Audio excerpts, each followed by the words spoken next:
प्रोत्साहित करत गेल्या 22 वर्षांपासून हा उपक्रम डॉक्टर अमोल पवार साहेब यांच्या संकल्पनेतून आणि पवार हॉस्पिटलच्या वर्धापन सोहळ्याच्या निमित्ताने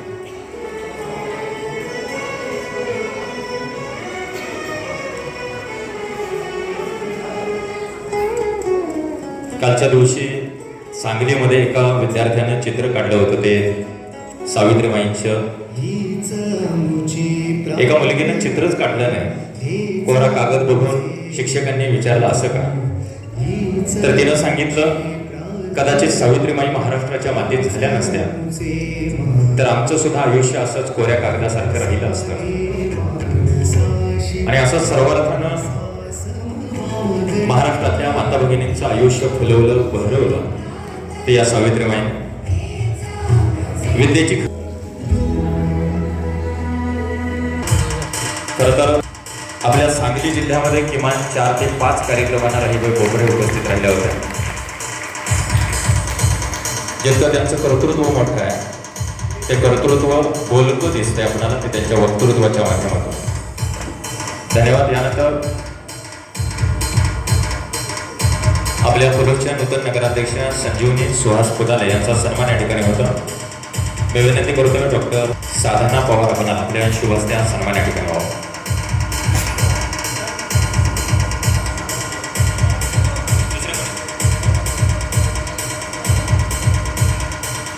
डॉक्टर सुवर्ण पवार यांच्या शुभस्त्या सन्मान या ठिकाणी होता.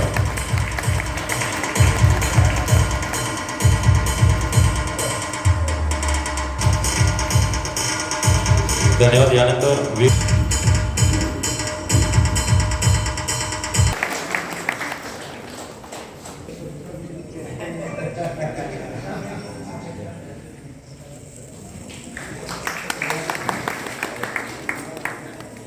धन्यवाद. स्टँड जज me from where I come from.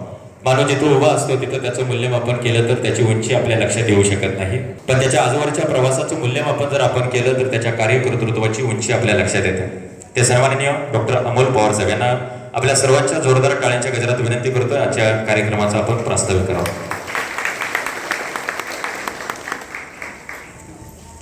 नमस्कार. आदर्श इन्स्टिट्यूट ऑफ मेडिकल सायन्सेस आणि आमची आदर्श समाज परिवर्तन संस्था पलूस संचलित डॉक्टर पवार हॉस्पिटलचा आज बरोबर 4 जानेवारी आहे, 22वा वर्धापन दिन आहे. 4 जानेवारी 2004 साली या पलूस शहरामध्ये, त्यावेळेला जस्ट नुकताच पलूस तालुका झालेला होता 2004 साली, त्यावेळेला इकडची पेठ काहीही डेव्हलप झालेली नव्हती. गावामधील उत्तेजन प्लाझा नावाची इमारत आहे, त्या ठिकाणी 5वी पासून 12वी पर्यंत शिक्षण घेतलं. त्या शहरामध्ये त्या शाळेतील शिक्षकांसाठी या परिसरात राहणारे आमचे संपूर्ण नातेवाईक आहेत, त्यांच्यासाठी कसं ना माझे मित्र आहेत, सहकारी आहेत, यांच्यासाठी काम करायची संधी मिळाली. आज 22 वर्ष होत आहेत. या 22 वर्षाच्या कालखंडामध्ये आम्ही तर वैद्यकीय सेवा देत आलेलो आहोत. ऑर्थोपेडिक हॉस्पिटल आहे, गायनेक हॉस्पिटल आहे, त्यानंतर 5 वर्षानंतर इथल्या आत्ता जिथं हॉस्पिटल आहे 2000 आम्ही त्या ठिकाणी स्थलांतरित झालो आणि आज बरोबर 22 वर्ष होतं. गेल्या 11 वर्षापासून आम्ही ह्या वर्धापन दिनाच्या निमित्तानं काही सामाजिक उपक्रम राबवत असतो दरवर्षी.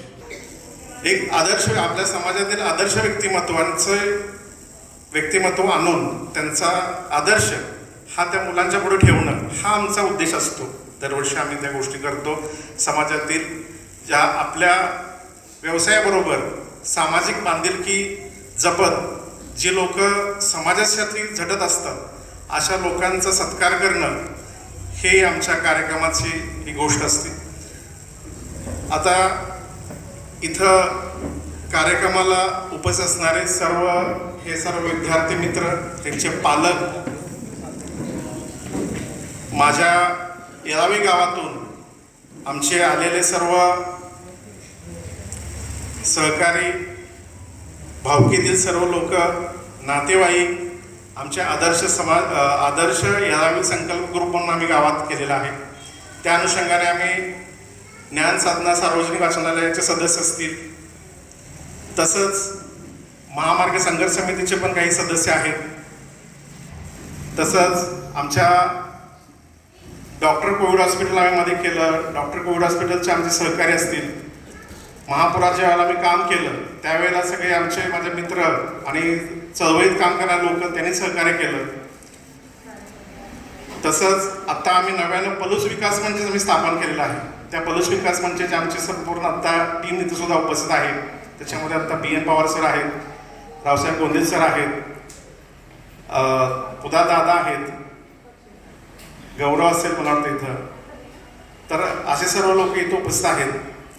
आज ज्यांचा आपण इथं विशेष सन्मान करणार आहोत त्या राहीबाई ह्यांचा प्रामुख्याने इथं आपण त्यांना बोलवलेलं आहे. त्या जवळजवळ 450 किलोमीटरवरनं म्हणजे अहिल्यानगर ते पूर्वीचं अहमदनगर जिल्ह्यातील अकोले तालुक्यातील एक साधं गाव आहे कोंढावणे म्हणून. त्या गावामध्ये त्यांनी त्यांच्या वडिलांनी जे संस्कार केले म्हणजे त्यांचं खरं तर शिक्षण काय झालेलं नाही आहे आणि त्यांनी जे सांगितलं त्यांना की जुन्या ज्या देशी बिया असतात त्याचं जतन करणं किती महत्त्वाचं आहे. जेव्हा घरामध्ये हायब्रिड जेव्हा बियाणं आलं त्यातून घरातील लोकांना त्रास व्हायला लागला, काही आजार व्हायला लागले, त्यानंतर त्यांनी ठरवलं की आपण संपूर्णपणे देशी बियाणांचा त्या सगळ्या गोष्टीचा वापर करायला पाहिजे आणि त्याप्रमाणे त्यांनी ते करत गेले. तसंच त्यांनी आतापर्यंत जवळजवळ 250 वेगवेगळ्या धान्य कडधान्य 250 जातीचे देशी वाण देशी बियाणं हे त्यांनी जतन करून ठेवलेलं आहे आणि त्याची बँक तयार केलेली आहे. त्यांनी गावातील आणि गावाच्या आजूबाजूला ज्या संपूर्ण बचत गट वगैरे आहेत त्याच्या माध्यमातून आपण तर त्या पद्धतीनं ते काम केलेलं आहे. परंतु समाजात ही गोष्ट नैसर्गिक शेतीची जी गोष्ट आहे ती रुजावी यासाठी त्यांनी खूप मोठा प्रयत्न केलेला आहे. त्याच्यासाठी भारत सरकारने त्यांना पद्मश्री हा अवॉर्ड आपण दिलेला आहे. त्यांचं पहिल्यांदा आपण आपल्या कार्यक्रमामध्ये टाळ्या वाजवून स्वागत करूया. दुसऱ्या आमच्या कार्यक्रमाचे अध्यक्ष आहेत सौ संजीवनी सुहास पुदाले, जे आता मला वाटतं 15-20 दिवसापूर्वीच 21 डिसेंबरला रिझल्ट लागला आणि मागच्या 1.5 महिन्यापूर्वी जी इलेक्शन झालेली नगरपालिकेत त्याच्यामध्ये अत्यंत चांगल्या मताने त्यांनी निवडून नगराध्यक्ष पदावरती विराजमान झालेले आहेत. त्यांचं आमच्या ट्रस्टतर्फे हॉस्पिटलतर्फे स्वागत करतो. क्रांतिवनाचे शिल्पकार बाई संपतराव दादा हे आमचे सतत मार्गदर्शक राहिलेले आहेत. मला असं वाटत नाही की इथं सगळे बसल्यानं दादांची ओळख करून द्यायला पाहिजे, कारण दादाने जे काही काम केलंय ते अद्वितीय आहे. ही संपूर्ण लोक जे आहेत का नाही आपल्या कामातून एक समाजाला एक नवीन आदर्श घालून दिलेला आहे. ह्यांना बघणं ह्यांना फॉलो करणं हे मला असं वाटतं नव्या पिढीचं काम असायला पाहिजे. त्यांना त्यांच्या पावलावर पाऊल ठेवून आपण पुढे जायला पाहिजे. आमच्या सांगली जिल्ह्यातील संपूर्ण परिवर्तनवादी चळवळीचे मार्गदर्शक विवा पाटील सर, आपल्या सिनियर कॉलेजचे माजी प्राचार्य आणि आमचे सतत मार्गदर्शक आमच्या सगळ्या चळवळीमध्ये आहेत आमचे BN पवार सर, पलूस विकास मंचाचे आमचे सहकारी आणि गावात सतत वेगवेगळ्या ॲक्टिव्हिटीमध्ये कार्यरत असणारे आमचे सर रावसाहेब गोंदिल सर या ठिकाणी उपस्थित आहेत. तसंच नगराध्यक्ष मॅडमच्या बरोबर आलेल्या सुप्रिया पुदारे मॅडम यांचंही मी आमच्या ट्रस्टच्या माध्यमातून त्यांचं स्वागत करतो. तसंच या ठिकाणी जे आमच्या विनंतीला मान देऊन आलेले सर्व जे सहकारी आहेत त्यामध्ये आमच्या आता नूतन आमच्या वॉर्डच्या नगरसेवक जगदीश पाटलांच्या मिसेस आणि जगदीश पाटील हे दोघेही इथं आलेले आहेत. यांचंही मी स्वागत करतो. आता हा जो काही कार्यक्रम आम्ही दरवर्षी घेतोय, लोक म्हणत असतील की हे हॉस्पिटलचा वर्धापन दिन आणि हे आदर्श विद्यार्थी हे काय प्रकार आहे. गेल्या 11 वर्षापासून आम्ही सातत्यपूर्ण करतोय, कारण आत्ता आपल्याला माहित आहे की समाजाची परिस्थिती काय आहे. समाजामध्ये आपल्या आजूबाजूला प्रामाणिकपणा संपत चाललेला आहे, अनैतिकता वाढत चाललेली आहे, संवेदनशीलता कमी होत चाललेली आहे. संपूर्ण परिस्थिती म्हणजे व्यसनहीनता वाढत्या, बेरोजगारी वाढत्या, महागाई वाढत्या, बाकीचे भरपूर जाती धर्मावरनं क्लेश होत आहेत, जाती धर्मावरनं दंगली होत आहेत, वेगवेगळ्या लोक सगळे अस्वस्थ आहेत, सामाजिक सगळी अशी संपूर्ण घुसळण चालू आहे. अशा ह्या टोकाच्या अस्वस्थ परिस्थितीमध्ये लोकांना म्हणजे प्रश्न पडतोय की ह्या सगळ्या परिस्थितीचा आता कुठं चाललोय आपण मिळाला. आणि माझ्या आयुष्यात मला असं वाटतं तो खूप मोठा प्रसंग आहे आणि त्याच्यातून मला असं काय प्रेरणा मिळत राहते की आपण आपल्या व्यावसायिक आर्थिक गोष्टीबरोबर आपण एक सामाजिक बांधिलकी म्हणून कायम काही ना काही तर काम करत राहिलं पाहिजे. जे काही शक्य आहे ते आम्ही करायचा प्रयत्न करतोय. आणि बोला गाडगेबाब पैसे मिळवण्यासाठी आरोग्य खर्च करतात आणि शेवटी आरोग्य सांभाळण्यासाठी पैसे खर्च करावे लागतात. पण राहीबाई पोपरे यांनी ते ओळखलं आणि जुन्या बियाणांचं जतन सुरू केलं. त्या सन्माननीय बीज माता राहीबाई पोपरे यांचा विशेष सन्मान या ठिकाणी होतं. त्याच्या आधी मी सन्माननीय अरविंद शिंदे सर यांना विनंती करतो की आपण या मानपत्राचं वाचन या ठिकाणी करावं. आदरणीय बीज माता पद्मश्री सौ राहीबाई पोपेरे यास आई जसं आपल्या लेकराला सांभाळते तसेच तुम्ही मातीची, बियाणाची आणि शेतकऱ्यांची काळजी घेतलीत. अतिशय साध्या परिस्थितीतून उभे राहून हातात पैसा नसताना पण मनात प्रचंड जिद्द ठेवून तुम्ही देशी बियाणांचा खजिना जपला. आज जेव्हा अनेक शेतकरी परदेशी बियाणे, रसायनं आणि कर्जात अडकत असताना तेव्हा तुम्ही हजारो शेतकऱ्यांना सांगितलं आपली बी आपली ताकद आहे. आपण करीत आहोत तुमचं आयुष्य शेतकऱ्यांच्यासाठी दिशा देणारं आणि पुढच्या पिढीसाठी आशेचा बीज ठरो हीच प्रार्थना. जय हिंद, जय महाराष्ट्र. राहीबाई पोपरे यांचा विशेष सन्मान होता.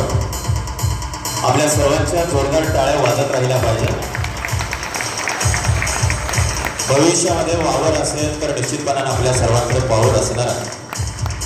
राहीबाई पोपरे अशिक्षित असल्या तरी शिकलेल्या नव्या पिढीला एक चांगला संदेश देऊ पाहतायत की कार्यकर्तृत्व गगनाला गवसणी घालायला निघालं तरी सुद्धा आपली नाळ मातीशी घट्ट असायला पाहिजे. याचं मूर्तिमंत उदाहरण म्हणजे राहीबाई पोपरे. भारत सरकारचा इतका मोठा पुरस्कार त्यांना देऊन सन्मानित करण्यात आल्यानंतर सुद्धा आजही त्यांची पाय जमिनीवर आहेत.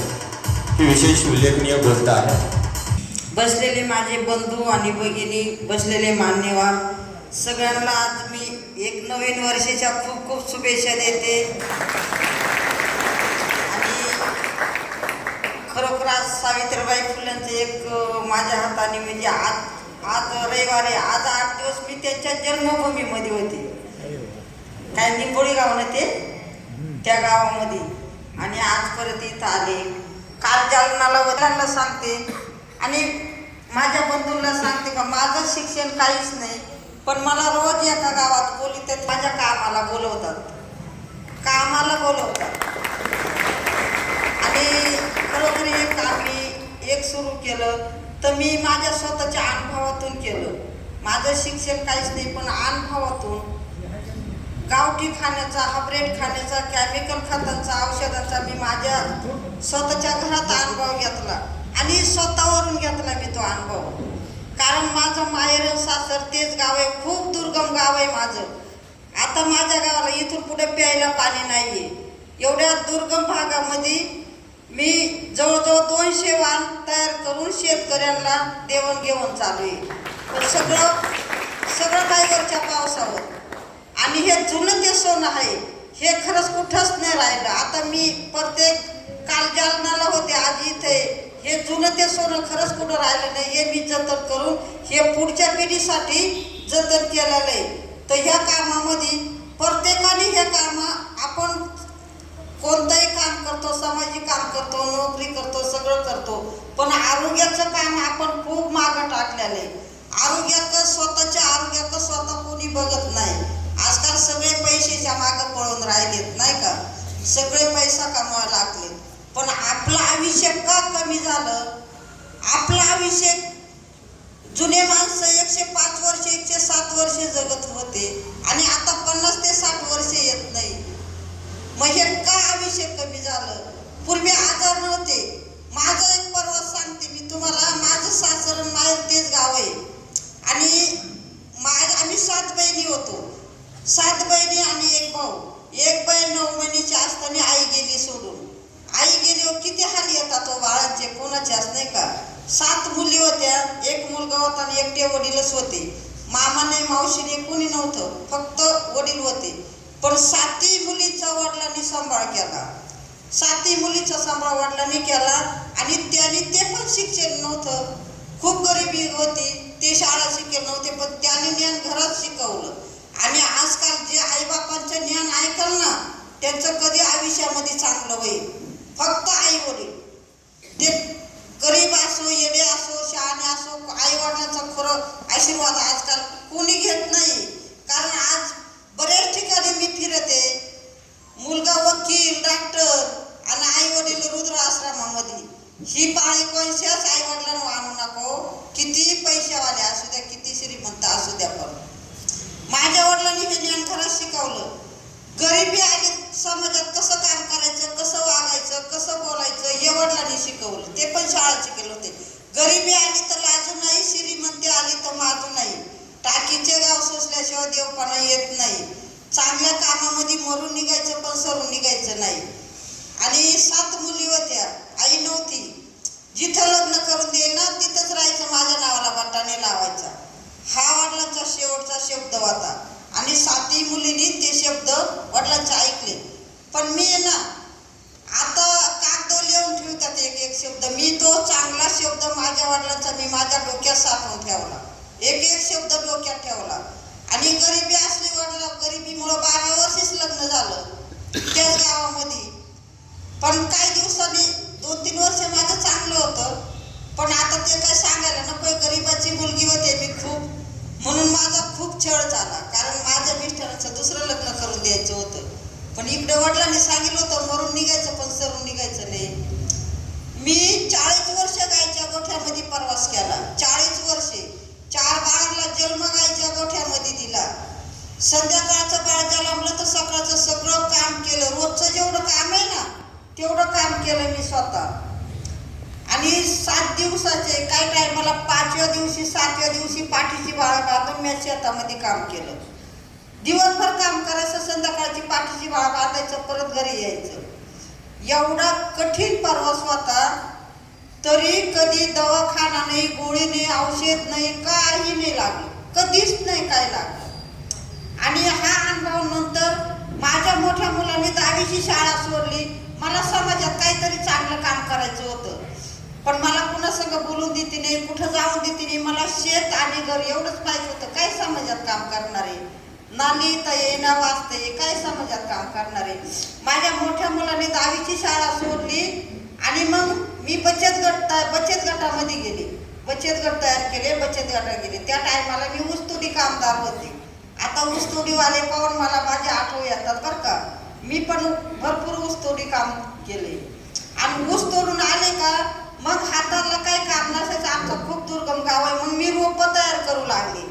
रोपं तयार करून बचत गटाला एक रोप देऊ लागले.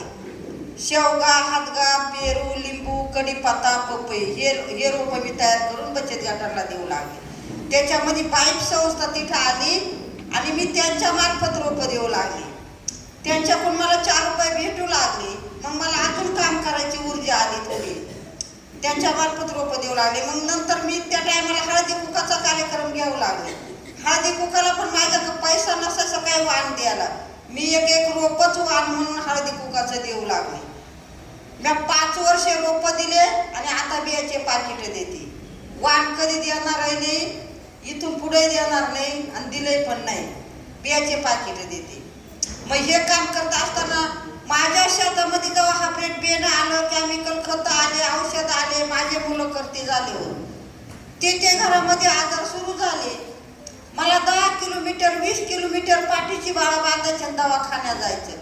जाता जाता एक दिवस विचार डोक्यात आला का आपला प्रवास एवढा कठीण होता तरी कधी आजार नाही, कधी गोळी नाही, कधी औषध नाही लागलं. आणि आता तर घरामध्ये सुविधा झाल्यात, मग हे आजार येतात कुठून घरात, हे का सुरू झाले, कसे झाले, हा विचार दवाखान्यात जातात माझ्या डोक्यात भरला.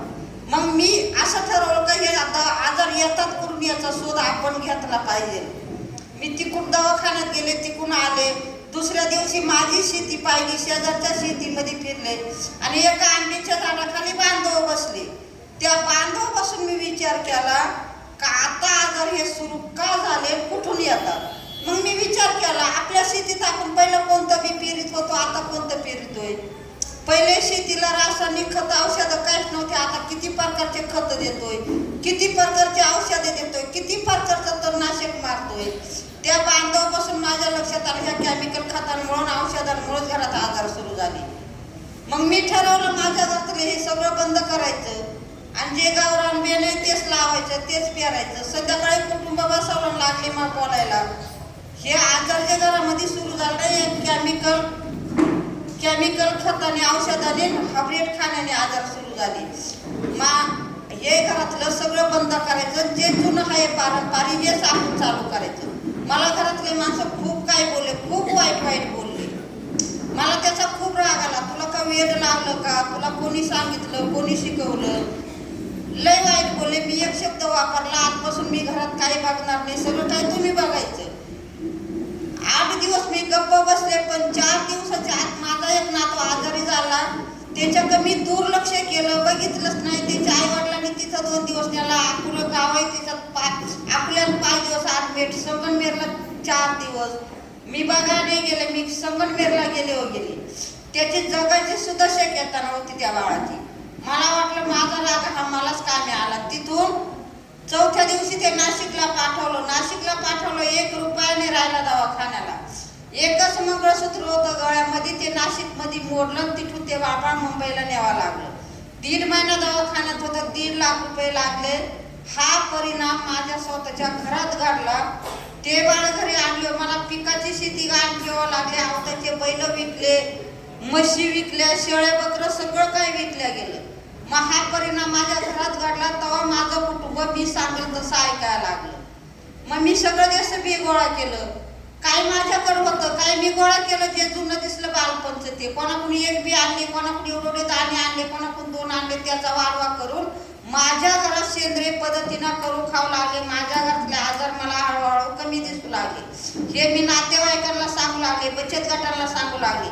बचत गटाही मला वेळीच म्हणायचं, नातेवाईकाही पण काहीतरीच बोलायचं. पण माझं काम, माझं स्वप्न होतं का हे काम मी समाजापासून द्यायचं म्हणून. त्या टायमाला तिथे एक बाईक संस्था आली, रोपानिमित्त त्यांची माझी ओळख होती. आणि मी थोडं बी बाजून पाऊस पडून गेलो होता, शेतात डोक्यावर टोकरी करून बी लावायला आली होती. रस्त्याच्या कडाला घरे ते माझ्याकडे वळाले. मावशी कुठं चालल्यात? ते आल्यावर मी डोक्यावरची टोकरी खाली ठेवली आणि लागले गप्पा मारायला. म्हणे मावशी कुठं चालाय? म्हणे पाऊस पडलाय, चालेल शेतात बी लावा. ते म्हणे कशाचे याचे नाव सांगा. म्हणले एवढे कुठं तुम्हाला नाव सांगू. मग त्याने मला विचारले हे कोणत्या बाजारातून आणले. म्हणले बाजारचं नाही, हे पारंपरिक जुने आणि गावराने घरचं. ते म्हणे लोक नवीन आणतात, नवीन करतात, तुम्ही काय हे जुनं ठेवलं. मी हा अनुभव त्यांना सांगितला. ते गेले. ते 3ऱ्या दिवशी परत आले, तेव्हा मी राखेतून बी चाळत होते. आजपर्यंत माझं बी मातीच्या मडक्यामध्ये, बांबूच्या कणगीमध्ये, राखेमध्ये असतं. राखेमध्ये बी ठेवल्याने 3 वर्षे त्याची उगवण चांगली होती आणि खाण्यासाठी 10 वर्ष पोट टिकून राहतं. मग हे त्यांना म्हणले याच्यामध्ये राखेत ठेवलं तर कुठला भुंगा काही खराब होत नाही आणि 3 वर्ष ते आपल्याला लावता येतं, पेरता येतं. खाण्यासाठी 10 वर्ष टिकून राहतं. मग ते म्हणे मावशी का एवढं ज्ञान येते हे जगासमोर न्या पाहिजे. त्याने मला खूप मोठी मदत केली आणि हे काम आज जगासमोर गेलंय, नाही का. आणि ही माती जर संपली तर हिला कोण डॉक्टर, कोण वैद्य आणणार आहे आपण? आणील कोणी? आणील का हो बाबा? वैद्य भेटेल का मातीला? कोणी नाही भेटणार. हे मुख्यमंत्र्यांनी नाही मला अजून उत्तर दिले. मग हिचं आरोग्य कोणी जपायचं? कोणी आपणच जपलं पाहिजे ना. आणि हे माती जर आपण जपली, आता इथं मी आयाताने बघत आले, सगळा ऊस आहे. ऊसाने आपली भूक भागेल का? किती दिवस ऊसाच्या भाकरी खाणार, किती दिवस चहा पिणार. मग आपलं जे खाद्य आहे, मूळ खाद्य, हे पिकवलं पाहिजे आपण. काय आहे आपलं? ज्वारी आहे, बाजरी आहे, नाचणी आहे, वरई आहे, भात आहे. तूर आहे, मठ आहे, मूग आहे, नाही का, उडीद आहे, हे पिकवतो का आपण? ज्वारी आहे इथे, ज्वारी दिसली मला, बाकी पिकं नाही. मग हे आपण जे आपले मूळ पिकवत आहे ना, हे केले पाहिजे, ते गावरान पाहिजे. गावरान पीक आहे स्वतःच्या ताकदीवर येतंय, ते नुसतं मातीवर टाकलं तरी स्वतःच्या ताकदीवर नुसतं हवेवर येतं. तसं हा ब्रेड वाण अजिबात येऊ शकत नाही. त्याला खत औषधं दिल्याशिवाय ते येत नाही. खत औषध आपण लागेल तेवढं देतो आणि त्याला ना बाजारभाव भेटला तर शेतकरी कर्जबाजारी होतो. मग कर्जबाजारी झाल्यावर एखादा आत्महत्या करतो, नाही का. आपण जर आपली 10 क्विंटल ज्वारी पिकली, नाही विकता आली, ती 4 वर्ष आपल्याला घरात साठवून ठेवता येईल. तसं हे बाकीचं नाही ठेवता येणार, नाही का, भाजीपाला. मग आपण काय खायचं काय नाही खायचं, मी तर म्हणते प्रत्येकाच्या दारात किचन गार्डन पाहिजे, प्रत्येकाच्या शेतात परस बाग पाहिजे आणि आपल्या बाळाच्या डब्याला ती विष मुक्तच भाजी आली पाहिजे, तर पिढी चांगली घडणार आहे. आणि हे प्रत्येक शेतकऱ्याच्या दारात एक गावठी गाय, गावरान गाय पाहिजे. कारण गावरान गाय ती लक्ष्मी आहे, तिच्या शेणात लक्ष्मी आहे, तिच्या गोमतीरामध्ये सरस्वती आहे. तुम्ही, मी म्हणत नाही का तुम्ही दुधासाठी आता भरपूर गाय पाळतात, 20 लिटर 25 लिटर, पण बरे का एक तांब्याभर का दूध देणं 1 लिटर, पण एक गावरान गाई प्रत्येक शेतकऱ्याच्या दारात पाहिजे. आणि एक राव देव, कारण आपल्या घरातली सगळी लक्ष्मी निघून जाते. आपल्याला जर हे संस्कार जपायचे असेल तर आपण माती जपली पाहिजे, आपण झाड जपले पाहिजे, निसर्ग जपला पाहिजे, माती वाचवली पाहिजे, निसर्ग जपला पाहिजे. आणि मी तर कधी शाळेची पायरी नाही ऐकले, पण आता रोज एका कॉलेजवर जाते मी, बरोबर आहे. पण मी सुद्धा या शिक्षण विद्यार्थ्यांना सांगते, तुम्ही शिकता, तुम्ही कोणतंही शिक्षण घ्या, किती शिका, पण तुम्ही नुसतं पुस्तकी ज्ञान नका घेऊ, तुम्ही या मातीचं सुद्धा ज्ञान घ्या, तुम्ही निसर्गाचं सुद्धा ज्ञान घ्या आणि मग शाळा शिका. माझ्या घरामध्ये माझं निकाल डोंगरावर गाव आहे आणि मी 12 वर्ष एका झोपडीत काम केलं, 12 वर्ष एका झोपडीत काम केलं. असे कॉलेजचे मुलं आल्यावर लाईट नसायची, सगळं अंधार होऊन जायचं. मला खूप कमीपणा आला ह्या कामाचा. आणि पुण्यामध्ये आले एक असेच काम पुरस्कारानिमित्त, तिथं मी खरोखर माझं बोलले. कारण आज मी समाजासाठी पाण्याची सोय मागते ना, पण आजकाल आताची जग जे आहे, पुढाऱ्या पुढारी वळवतो, पैसा पैसा वळवतो. मी खूप गरीब घरातली व्यक्ती आहे, माझ्याकडे मला पाण्याची सुद्धा सोय करून देत नाही कोणी. पण चंद्रकांत दादा पाटलाने एका झोपडीत काम करत होते आणि हे काम मी सोडून देणार होते, कारण माझ्याकडे पैसा नाही म्हणले. मी शेड तरी बांधला असतं आणि काम तर समाजासाठी सुरू केलंय. त्यांनी खरोखर 1 महिन्यामध्ये मला म्हणे, ताई हे काम सोडू नको, हे जगाच्या आरोग्याचं, मी एक घर आणि एक बीज बँका बांधतो. म्हणले मला नको घर बांधून देऊ, पण माझ्या आलेल्या विद्यार्थ्यांना आणि आलेल्या पाहुण्यांना मला खूप मोठं घर बांधून दिले. त्याच्यामध्ये आता किती मुलं येतात, किती विद्यार्थी येतात, बसतात. आता बेसागरीची मुलं येतात, आयुर्वेदिक डॉक्टर पण येऊ लागले. आणि मला पहिला विरुद्ध घरातून, दुसरा कंपनीवाल्यांकडून, दुकानावाल्यांकडून, कृषी सेवकांकडून. अहो कृषी सेवक म्हणजे काय ते रायबाईचं ऐकत आहे, ते केव्हा शिकलेले. आपण शिकलोय, आपण संशोधन केले, आपल्या डिग्र्या झाल्या. मी म्हणले कधी ना कधी तुमच्या डिग्र्या